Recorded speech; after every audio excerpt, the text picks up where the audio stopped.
The investigation into High Minister Drax's conspiracy revealed something disturbing. He was not alone. Nearly a third of the Royal Council shared his views about human influence on the Empire. They resigned before they could be removed, creating chaos in the government. Queen Nalora faced the biggest political crisis of her reign. Her advisors urged caution. You cannot afford to lose more council members, they warned. The Empire needs stability. But Nalora had learned something from Taewon. Sometimes the right choice is not the safe choice. She called a meeting of the remaining council members and made an announcement that shocked everyone. I am adopting a human legal concept into Vareth law, she declared. It is called parental rights. From this day forward, Taewon is Princess Arya's legal guardian, not as a servant or caretaker, but as her second parent with equal authority over her upbringing. The council chamber erupted in protests. Your Majesty, this is unprecedented, Chancellor Vex shouted. Varath nobility never shares parental authority, especially not with a commoner. My late husband was a commoner by your standards, Nalora said coldly. And he taught me more about leadership than anyone in this chamber. I will not make the same mistake twice. Taewon has proven himself worthy of this role. The noble families will revolt. Let them, Nalora said. I am done asking permission to do what is right for my daughter. The news spread across Vareth Prime within hours. The human community celebrated. Earth's government sent official congratulations. But among the Vareth nobility there was fury. Several noble families withdrew their children from palace events. 3 more council members resigned. Protests erupted in the capital city. Taewon watched the news broadcasts with growing dread. I never wanted to cause this much trouble, he told Nalora. You did not cause it, she replied. You revealed it. These problems always existed. People just could not ignore them anymore. But Taewon felt the weight of responsibility crushing him. He was no longer just a janitor helping a lonely child. He was now a symbol of everything changing in the Varath Empire. People either loved him or hated him. There was no middle ground. The pressure affected every part of his life. He now had to attend diplomatic functions wearing formal clothes instead of his gray uniform. He had to learn royal protocols and customs. He needed to educate Arya in both human and Vareth culture at an advanced level. The royal tutors reported to him now. Ministers asked for his input on policy. It was overwhelming. And worse, he was spending less time with Minji. His daughter tried to be understanding. She was proud that her father was important now. But Taewon saw the hurt in her eyes when he missed her school performance because of a palace meeting. He saw her disappointment when he was too tired to help with homework, because he spent all day managing Arya's education. One night, Minji confronted him. She stood in their new quarters, which were much nicer than their old apartment but felt less like home. You love her more than me, Minji said quietly. The words hit Taewon like a physical blow. What? No, Minji, that is not true.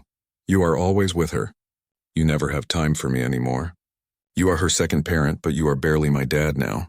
Tears ran down her face. Taewon knelt down and tried to hug her, but she pulled away. I am sorry, he said, his own voice breaking. You are right. I have been so focused on Arya that I neglected you. That was wrong. I want my dad back, Minji whispered. I do not care about titles or fancy rooms. I just want my dad. Taewon spent that entire night thinking about what Minji said. He realized he had made a terrible mistake. In trying to help one child, he had hurt another. In accepting this grand position, he had forgotten what mattered most. He went to Queen Nalora the next morning. I need to make changes, he told her, or I need to leave. What kind of changes? 3 nights every week belong only to Minji. No palace business. No emergency calls. I need time with my daughter. That seems reasonable. Also, Arya needs to spend half her day at regular school with other children, both human and Vareth. Not just private tutoring in the palace. She needs normal experiences. Nalora hesitated. The security risks are worth it, Taewon said firmly. I have taught Arya many things, but the most important lesson is this. Being royal does not make you better than others. It makes you responsible to others. She cannot learn that locked in a palace. You are asking me to risk my daughter's safety. I am asking you to trust that we raised her well enough to handle the real world, Taewon said. She is stronger than you think. We both are. After a long pause, Nalora nodded. Make the arrangements, but security goes with her. Agreed. Taewon also changed how palace duties worked. He insisted that official functions be scheduled around his time with Minji, not the other way around. When ministers complained, he simply said, "My daughter comes first. Always. If that is not acceptable, find someone else." No one found someone else. Because deep down, everyone knew that Taewon's devotion to his children, both of them, was what made him valuable. He did not want power or status. He wanted his daughters to be happy and safe. That honesty was rare in palace politics. The changes helped. Minji slowly forgave him. They started having dinner together 3 nights a week, just the two of them. They went to the human enclave on weekends. Taewon helped with her homework and attended every school event. She smiled more. Meanwhile, Arya thrived at her new school. She attended the Royal Academy in the mornings, learning Varith history and telepathic control. In the afternoon, she went to the enclave school with Minji, learning mathematics and art alongside human and alien children who did not care about her title. She made real friends. Other children invited her to their homes for playdates. She learned to lose at games without throwing tantrums. She discovered that being smart did not mean reading everyone's mind constantly. Sometimes it was more fun to be surprised. But then a new challenge emerged. The Kralix Confederation, impressed by Arya from the state dinner months ago, sent a formal proposal. They wanted Princess Arya betrothed to their young prince. It was a massive political opportunity. A marriage alliance could strengthen both empires for generations.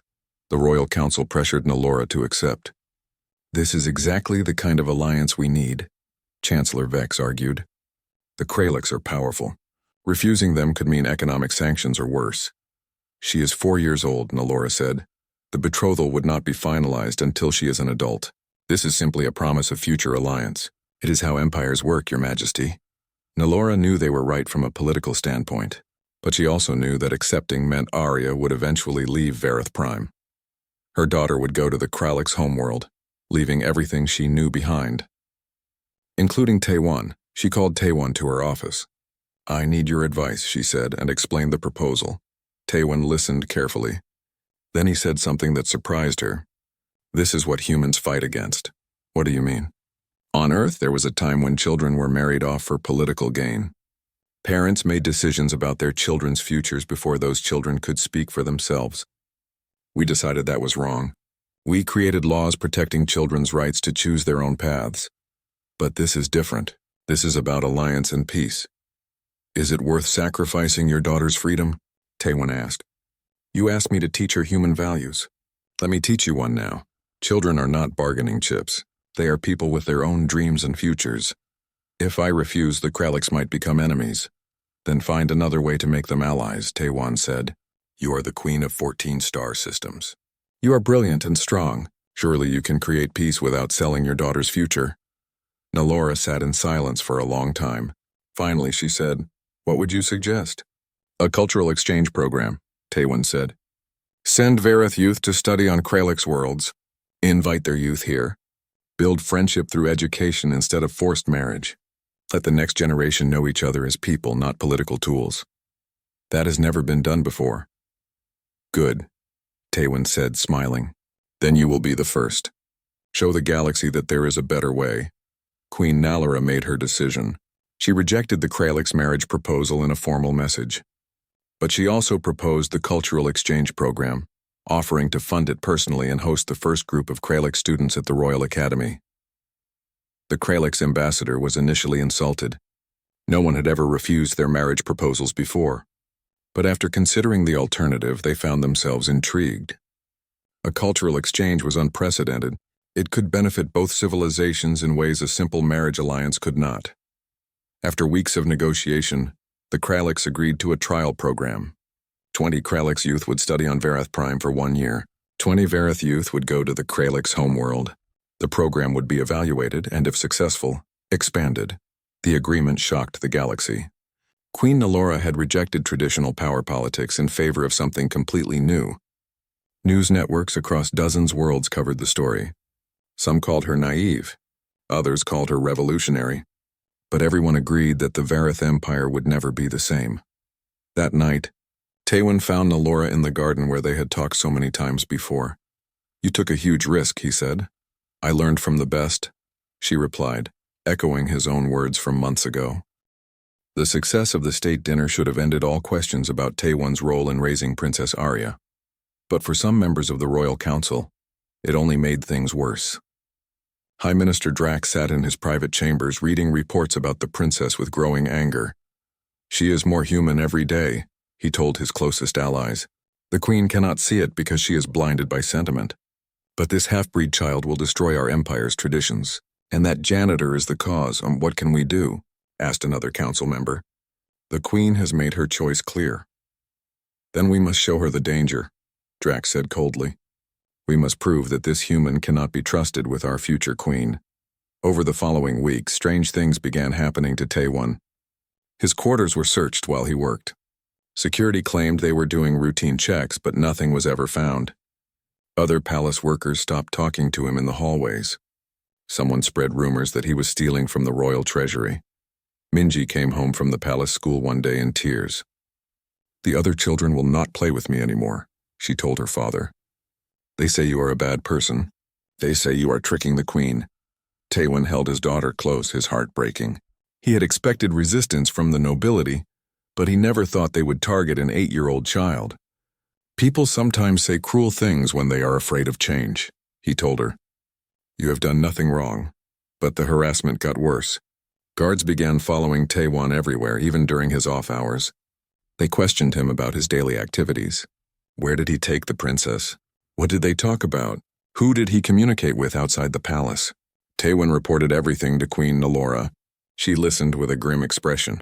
"I know who is behind this," she said, "but I am in a difficult position. I need the council's support for a treaty negotiation next month. If I act against them now, they could sabotage the entire agreement. Millions of lives depend on that treaty." "What do you need me to do?" Taewon asked. "Can you endure this a while longer? Just until the treaty is signed?" Taewon thought about Arya's smile when she successfully read a storybook in Korean.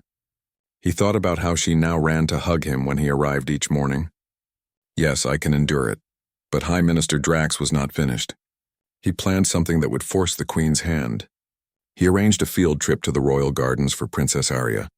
The trip was Taewon's idea, a chance for Arya to learn about the native plants of Varath Prime. Security was present, but they were all guards loyal to Drax. During the visit, Arya wandered away from the group.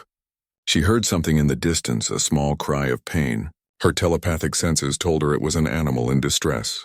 Without thinking, she followed the sound toward the palace perimeter wall, an area that was technically restricted. Taewon noticed she was missing and immediately went looking for her. He found her near the wall, kneeling beside a small wounded creature native to Varath. "It had been caught in some wire fencing. We have to help it," Arya said, tears in her eyes. "We will," Taewon said calmly. He carefully freed the creature and used cloth from his shirt to wrap its injured leg. "But you should not have come here alone. This area is dangerous." "I knew you would find me," Arya said simply. They returned to the group, where the guards acted shocked and concerned. The security recordings of the incident were immediately sealed. When they returned to the palace, Taewon was arrested. An emergency council session was called that evening. High Minister Drax stood before Queen Nalora with false concern on his face. "Your Majesty, we have a serious security breach." The human Taewon deliberately led Princess Arya to a restricted area near the palace perimeter. His intentions are unclear, but the danger is obvious. "That is not what happened," Nalora said coldly. "We have witnessed testimony from multiple guards," Drax continued. "The security recordings were corrupted, but the guards all agree that Taewon was leading the princess toward the wall when they intervened. Let me speak to my daughter." "With respect, Your Majesty, the princess is only 4 years old. She may not understand what happened. She trusts Taewon, which makes her testimony unreliable." Nalora stood from her throne, her eyes blazing with anger. "You dare tell me that I cannot trust my own daughter's word?"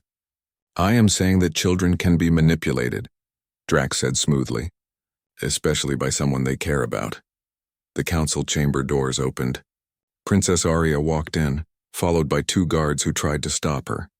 But she pushed past them with surprising strength. "I want to speak," she announced. The council members looked at each other in shock. No child had ever addressed the full council before. Nalora nodded to her daughter. "You may speak." Arya walked to the center of the chamber.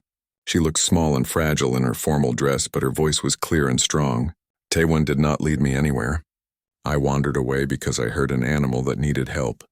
I used my telepathy to hide from the guards because I knew they would stop me. That was wrong, and I am sorry. She turned to look directly at Drax. Taewon found me and helped the animal.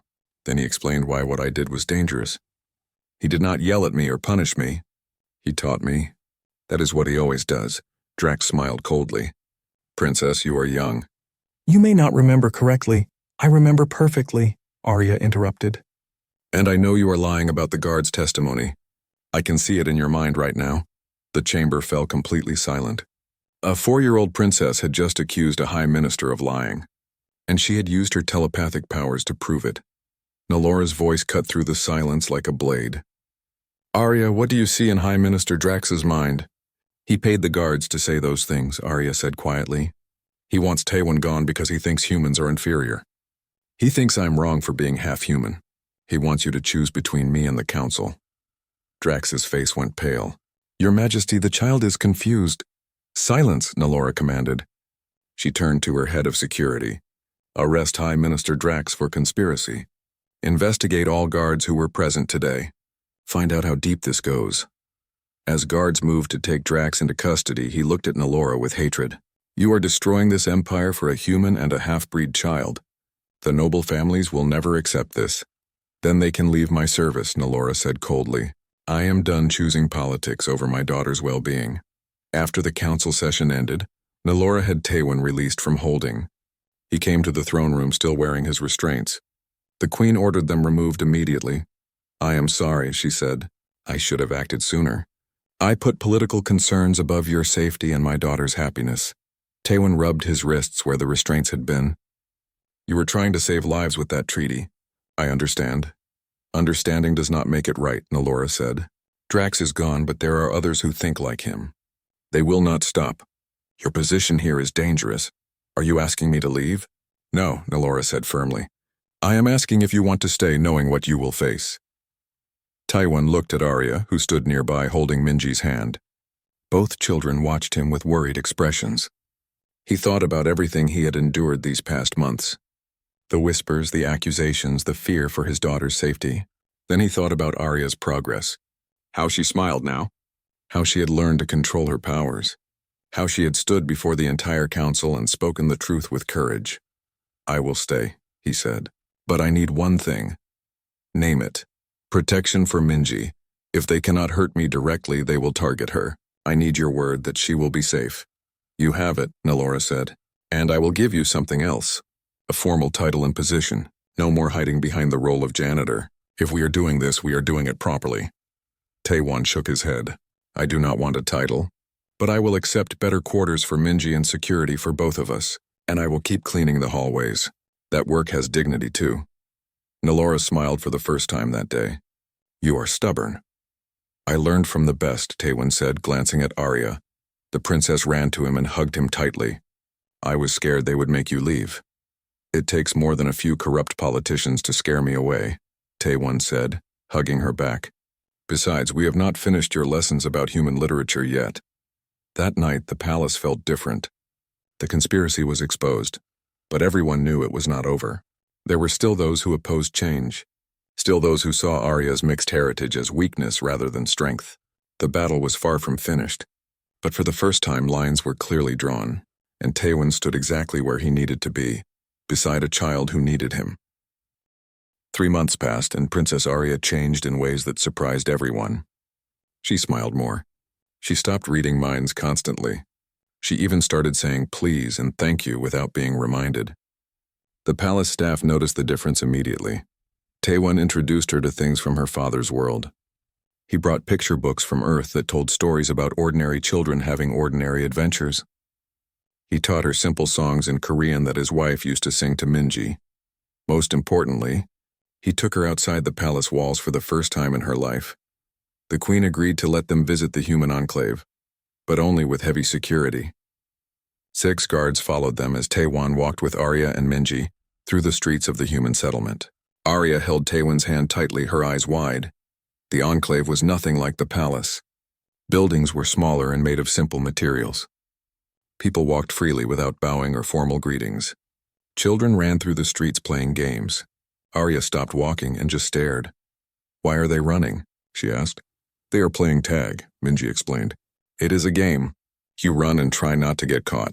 What do you win? Nothing. You just have fun. Arya looked at Taewon confused. Just fun? Yes, he said, smiling. Not everything needs a purpose. Sometimes doing something just because it makes you happy is enough. This idea was completely new to Arya. At the palace, every activity had a purpose. Lessons were for learning to rule. Meals were for proper etiquette. Even playtime was structured and supervised. The concept of doing something purely for joy was revolutionary. Taewon bought them street food from a vendor. Simple fried dough covered in sugar. Arya had never eaten anything that was not prepared by palace chefs. She took a careful bite and her eyes went wide. This is good, she said. Minji laughed. It is just street food. The palace food is much fancier. But this tastes like happiness, Arya said. They spent the afternoon in the enclave. Arya watched children play soccer in a dusty field. She saw families shopping at market stalls. She heard people argue about sports and laugh about silly things. It was chaos and noise and completely wonderful. For the first time in her life, she felt normal. But back at the palace, trouble was growing. The royal council met in secret. Chancellor Vex stood before the other members with a grim expression. The princess now prefers human food. She speaks Korean phrases. She has asked the queen if she can attend regular school instead of receiving private tutoring. This human janitor is erasing her Verath identity. High Minister Drax nodded in agreement. The queen is letting grief cloud her judgment. She is honoring her dead husband by letting a stranger raise the heir. This is dangerous. What do you propose? Another council member asked. We present evidence to the queen, Vex said. We show her that the princess is losing connection to her own culture. We demand that Taewon be removed before more damage is done. They gathered reports and prepared their case. A week later, they requested an audience with Queen Nalora. They presented their evidence with charts and statistics. Time Arya spent learning Verath customs versus human customs. The number of Korean words she now used. Her preference for simple earth foods. Nalora listened to everything silently. When they finished, she said only, There is a state dinner in 2 weeks with the Kralix Confederation. Arya will perform the traditional Verath mind greeting. If she fails, I will reconsider the arrangement with Taewon. If she succeeds, this discussion is finished. The council members agreed, confident that without proper royal training, the princess would fail the complex telepathic ritual. That night, Nalora told Taewon about the test. I have put you in a difficult position, she said. The mind greeting requires weeks of practice with Verath teachers. Arya has been spending her time learning human ways instead. Does she know how to do it? Taewon asked. Theoretically, yes. But she has never performed it in front of others. If she fails, it will humiliate her and give the council what they want. Taewon found Arya in her room that evening. She was looking at a book, but he could tell she was not reading it. Her hands shook slightly. You heard about the dinner, he said, sitting beside her. I heard the guards talking. They said I will embarrass Mother. They said I will prove that humans and Verath should not mix. Tears filled her eyes. What if I mess it up? Then you mess it up, Taewon said simply. Arya looked at him in shock. But everyone will think I am a failure. Maybe. Or maybe they will see that you tried something difficult. Your father once told me that humans fail all the time. That is how we learn. The Verath do not believe that. They say failure shows weakness. Then maybe they need to learn from humans, Taewon said. Look, Arya, I cannot teach you telepathy. That is your mother's gift to you, not mine. But I can teach you something else. I can teach you that your worth is not measured by one performance. You are valuable because you are you, not because you can do a perfect mind greeting. What if the Kralix ambassador does not accept me because I am half human? Taewon knelt down to her level and looked into her eyes. Then he is the one who failed, not you. And anyone who cannot see how special you are is blind. Arya threw her arms around his neck and cried. Not tears of fear this time, but tears of relief. Someone finally told her it was okay to be imperfect. The night of the state dinner arrived. The grand hall was filled with diplomats and nobles from across the galaxy. The Kralix ambassador was a tall being with gray skin and multiple eyes. He looked intimidating and formal. Arya wore a traditional Verath gown that shimmered like starlight. She looked tiny standing before the ambassador. The entire hall fell silent. Everyone knew this was a test. The mind greeting began. Arya closed her eyes and reached out with her telepathic abilities. She touched the ambassador's mind gently, sharing peaceful intentions as tradition required. The ambassador responded in kind. It was going perfectly. Then Arya did something unexpected. She opened her eyes and held out her hand, a human gesture her father had taught to her mother years ago. "It is an honor to meet you," Arya said in the common tongue. "My father taught me that humans shake hands to show friendship. Would you accept my hand as well as my mind?" The hall was silent. This was not part of the ritual. The council members looked furious, but the Krallick's ambassador studied Arya for a long moment. Then slowly he reached out and took her small hand in his large one. "I accept both," he said. "Your father was wise to teach you the customs of both your peoples. You honor them both." The hall erupted in applause. The ambassador smiled, which Krallick's rarely did in formal settings. "Tell me, young princess, what else did your father teach you?" Arya talked with the ambassador for nearly an hour, mixing Vareth formality with human warmth. She was charming and genuine. She made the ambassador laugh with stories about learning to eat street food. She asked thoughtful questions about Krallick's culture. By the end of the evening, the ambassador declared her the most impressive young person he had ever met. Chancellor Vex and the other council members could say nothing. Arya had not just passed their test. She had exceeded every expectation, and she had done it by being both Varath and human, not by choosing one over the other. After the dinner, Nalora found Taywan in the garden. "You taught her well." "I taught her nothing about mind greetings," Taywan said. "No, you taught her something better. You taught her to be proud of who she is, all of who she is." Nalora sat down beside him. "I was wrong to try to make her purely Vareth. David knew she needed both worlds. I forgot that in my grief." "Grief makes us forget many things," Taywan said quietly. They sat together in comfortable silence, watching the two suns set over the palace. Inside, Arya played with Minji, laughing about something silly. The sound of children's laughter echoed through the halls, a sound that had been missing far too long. The morning light filled Queen Nalora's private office as she read the security report. The janitor's name was Taywan. He was 36 years old and had come to Vareth Prime 5 years ago from Earth. His wife had died of illness shortly after they arrived. He worked 3 jobs to pay for his daughter's education at the Human Enclave School. His record was spotless. No criminal history. No political affiliations. Just a man trying to survive and raise his child. Nalora made a decision that would shock her entire government. She called Taywan to her office that afternoon. He arrived looking nervous, still wearing his gray janitor uniform. He bowed deeply when he entered. "Your Majesty, if I broke protocol last night, I apologize. I should not have entered the princess's room without permission." "Sit down," Nalora said, gesturing to a chair. Taywan sat looking uncomfortable. "Tell me about your daughter." "Her name is Minji. She is 8 years old. She likes mathematics and drawing." "What would you do if she threw a tantrum and broke her toys?" Taywan looked confused by the question but answered honestly. "I would wait until she calmed down. Then we would talk about what made her angry. Then we would clean up together. What if she ran away? I would find her and make sure she was safe. Then I would try to understand why she ran." Nalora leaned forward. "I want to offer you a position. I want you to be Princess Arya's caretaker." Taywan stared at her. "Your Majesty, I am not qualified. I have no training in royal protocol or child education. I am just a janitor. The 15 nannies I hired had all the qualifications in the galaxy," Nalora said. "None of them could reach my daughter. You did it in 1 hour. You did not try to control her. You just sat with her. I only did what I do with my own daughter when she is upset." "Exactly," Nalora said. "That is what Arya needs. Not another professional who sees her as a problem to solve. She needs someone who sees her as a child." Taywan was silent for a long moment. "If I accept, I have one condition. My daughter Minji must come with me during my palace shifts. She can study in the servants' quarters. I cannot leave her alone." Nalora smiled. It was the first time she had smiled in weeks. "Agreed. In fact, I think having a friend her own age would be good for Arya." "When would I start?" "Today."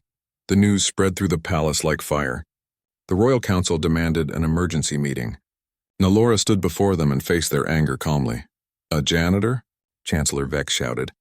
"You want a human janitor with no credentials to raise the heir to our throne?" "I want a father to help my daughter," Nalora replied. There is a difference, and this is madness. What will the noble families say? What will our allies think? They will think I care more about my daughter's well-being than about politics, Nalora said coldly. And they will be correct. The council members argued for hours, but Nalora would not change her mind. She remembered what her husband David had taught her. He had been just an ambassador when they met. The council had opposed their marriage too. They said a human was not worthy of a Vareth queen, but David proved them wrong with his wisdom and kindness. Now Nalora was betting that another human could do the same. That evening, Taewon brought Minji to the palace. The little girl had her father's kind eyes and carried a backpack full of schoolbooks. She looked around the grand hallways with wonder. Arya watched them from the top of the stairs, her silver hair glowing in the light. "Hello," Minji said, waving up at her. "I am Minji. Are you the princess?" Arya nodded slowly. "Can I see your room? My dad says you have a lot of toys." No one had ever asked to see Arya's room before. People were usually too formal or too afraid. Arya came down the stairs carefully. "Okay." The two girls disappeared into the nursery. Taewon moved to follow them, but Nalora stopped him. "Let them be alone for a moment. Arya needs to learn to trust without reading minds constantly. Your daughter does not fear her, which is rare." They waited outside. Nalora expected to hear fighting or crying. Instead, she heard laughter. When they finally looked inside, they saw both girls sitting on the floor building a tower out of blocks. Minji talked constantly about her school and her friends.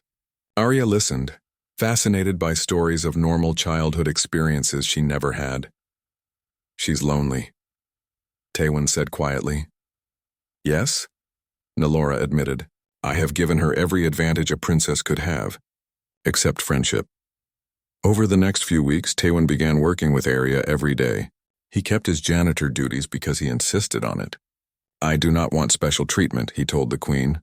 "I want Arya to see that all work has dignity." He brought a completely different approach to caring for the princess. When Arya refused to eat her breakfast, the previous nannies would argue with her or threaten punishment. Taewon simply said, "Okay, we will try again at lunch." Then he put the food away. By lunch, Arya was hungry and ate without complaint. When Arya tried to read his mind to find out what he was planning, she found only simple thoughts. Worries about Minji's next school payment, mental notes about repairs needed in the palace's west wing, memories of his late wife, concern for Arya's happiness. There were no hidden agendas, no manipulation, just honesty. One day, Arya threw a massive tantrum. She used her telekinetic powers to throw objects across the room. Books flew off shelves. Chairs tipped over. The previous nannies had run away or tried to restrain her. Taewon just sat down in the corner and said, "When you are done, we are going to clean this up together. I will wait." Arya threw more things, screaming at him to leave. He stayed sitting. She threw a pillow at him. He caught it and set it aside gently. She ran out of things to throw and energy to scream. She stood in the middle of the destroyed room, breathing hard, tears running down her face. "You are not leaving?" She whispered. "No." "Why not?" "Because my daughter throws tantrums too, and I never leave her." Arya stared at him. She reached into his mind, searching for the lie. But there was no lie. He meant exactly what he said. Slowly, she picked up a book from the floor. Taewon stood and picked up another one. They cleaned the room together in silence. That night, Nalora found Taewon sitting in the garden. "She tested you today. She will test me many more times," Taewon said. "That is what children do. They push to see if you will stay. And you will?" "I gave you my word." Nalora sat down beside him. "The council is making trouble. They say I am letting you fill my husband's role." "I am not trying to replace anyone," Taewon said firmly. "I am just trying to help a lonely child. That is all." "I know," Nalora said. "But they see threat in everything." "Be careful." Taewon nodded, but he was not afraid. He had already survived the death of his wife and the challenge of raising a daughter alone in a foreign world. He could handle palace politics. What mattered was the small voice that now called Taewon when she needed help instead of screaming in rage. What mattered was seeing Arya smile when Minji came to visit. What mattered was building something good from all their broken pieces. Queen Nalora stood at the tall window of her palace and watched the two suns sink below the horizon. The light painted her crystalline palace in shades of purple and gold. She ruled 14 star systems. Millions of beings across the galaxy bowed to her name. Yet tonight she felt completely powerless. Above her head on the third floor of the palace, her daughter was screaming again. Nalora closed her eyes and rubbed her temples. That was the sound of another nanny quitting. The 15th one in 2 months. She heard footsteps running down the hallway, then saw Nanny Kelris burst through the throne room doors. The woman's face was red and her uniform was torn. "I quit," Kelris shouted. "That child is impossible. She read my mind and locked me in a storage closet. She knew the access codes because she pulled them right out of my head." Nalora said nothing. What could she say? It was all true. Kelris pointed a shaking finger back toward the upper floors. "Princess Arya needs a prison guard, not a nanny. I studied at the Varath Academy for 10 years. I raised the children of senators and ambassadors.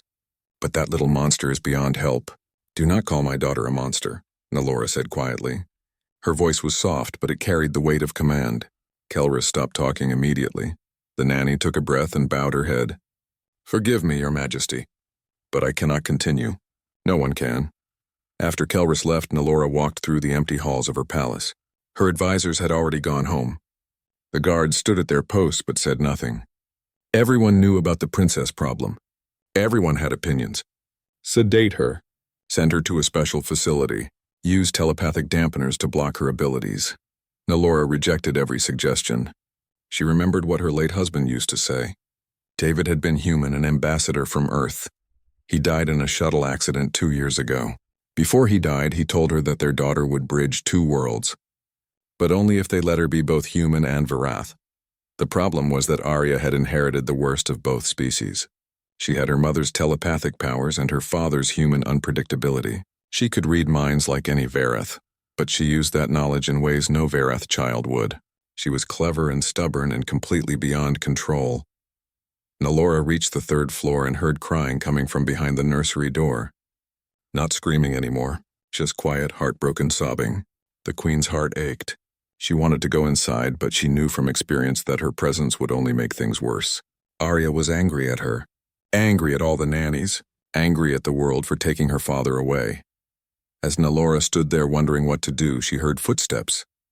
She turned and saw a man walking down the hallway with a cleaning cart. He was human, wearing the simple gray uniform of the palace janitorial staff. He was maybe 35 years old with tired eyes and kind face. "Your Majesty," the man said, bowing quickly. "I apologize. I did not know you would be here. I can come back later." "No, continue your work," Nalora said. The man nodded and began cleaning the windows. He worked quietly, efficiently. Nalora had seen him before but never really noticed him. He was part of the invisible army of workers who kept the palace running. The crying from the nursery grew louder. The man paused in his work and glanced at the door. Then he looked at Nalora. "Forgive me for asking, Your Majesty, but is the princess all right?" "She is having a difficult night," Nalora said carefully. The man nodded and went back to cleaning. But Nalora saw him glance at the door again. The crying continued. After a few more minutes, the man set down his cleaning supplies. He walked to the nursery door and knocked gently. "What are you doing?" Nalora asked sharply. "I apologize, Your Majesty. I hear a child crying. I have a daughter. I cannot ignore it." Before Nalora could stop him, he opened the door and went inside. The queen followed, ready to call security. But then she stopped. The man stood in the doorway, looking at the disaster inside the nursery. Toys were broken and scattered everywhere. Furniture was overturned. In the middle of the chaos sat Princess Arya, a tiny 4-year-old girl with silver hair like her mother and dark eyes like her father. Tears ran down her face. The man did not rush to her. He did not try to comfort her with words. Instead, he walked calmly to the corner of the room where a puzzle lay forgotten on a shelf. He sat down on the floor and began sorting the pieces. He did not look at Arya. He just worked on the puzzle quietly. Arya stopped crying. She watched him with suspicion. She was probably reading his mind right now, searching for tricks or lies. But the man just kept working on his puzzle. After 10 minutes of silence, Arya stood up. She walked slowly across the room and sat down next to the man. She picked up a puzzle piece and studied it. The man moved a piece closer to her, showing her where it might fit. She placed it. It clicked into position. They worked together in silence.